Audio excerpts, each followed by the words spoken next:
আমারও খুব ইচ্ছে করে জানো তো, দিনের শেষে একটা মানুষ থাকুক যার পাশে বসে নিজের সারা দিনের গল্প শেয়ার করতে পারবো, নিজের সাথে ঘটে যাওয়া খারাপ লাগা ভালো লাগার বিষয়গুলোকে যাকে কোনো রকম বাঁধন ছাড়াই দিব্যে মন খুলে বলতে পারবো।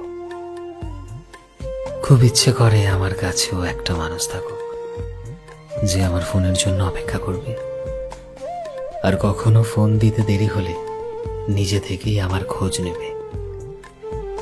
আমারও ইচ্ছে করে দিনের শেষে এমন একটা মানুষ থাকুক যে আমার ভালো লাগা খারাপ লাগা বিষয়গুলোকে লক্ষ্য করবে, আমার সব বিষয়ে ছোট ছোট কথাগুলোকে মনে রাখবে, যে দিনের শেষে আমায় পাশে দাঁড়িয়ে ভরসা দিয়ে বলবে, কি হয়েছে, ভেঙে যাচ্ছ কেন, আমার কথা শোনো, তুমি ঠিক পারবে, দেখে নিও।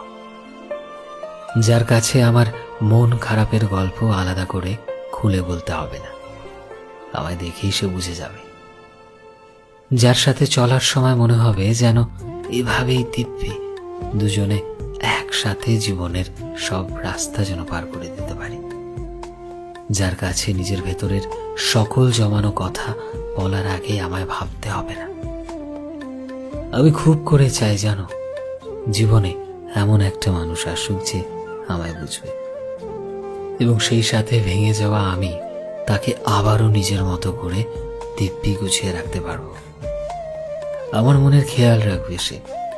খুব ইচ্ছে করে এমন একটা মানুষ হোক যে দিন শেষে শুধু আমার হয়েই থাক, যার সাথে হাজার হাজার স্মৃতি নিয়ে আমি বুড়ো হতে পারবো আর বলতে পারবো জীবনটা সুন্দর ছিল কারণ তুমি পাশে ছিলে। সো ফ্রেন্ডস, আমি শোভন ছিলাম তোমাদের সাথে, কলমে বিশ্বজিৎ। ভিডিওটি কেমন লাগলো অবশ্যই কমেন্টে জানিও। এই মুহূর্তে তুমি যদি আমাদের ফেসবুকে দেখে থাকো তবে প্লিজ আমাদের পেজটিকে ফলো করে দিও। চ্যানেলে নতুন হলে প্লিজ চ্যানেলটিকে সাবস্ক্রাইব করে দিও, আর যারা অলরেডি সাবস্ক্রাইব করেছো তোমাদের সবাইকে অসংখ্য ধন্যবাদ। দেখা হচ্ছে নতুন একটা দিনের নতুন একটা ভিডিওতে। টিল দেন সবাই ভালোবাসায় থেকো এবং সবাইকে ভালোবাসায় রেখো। Thank you.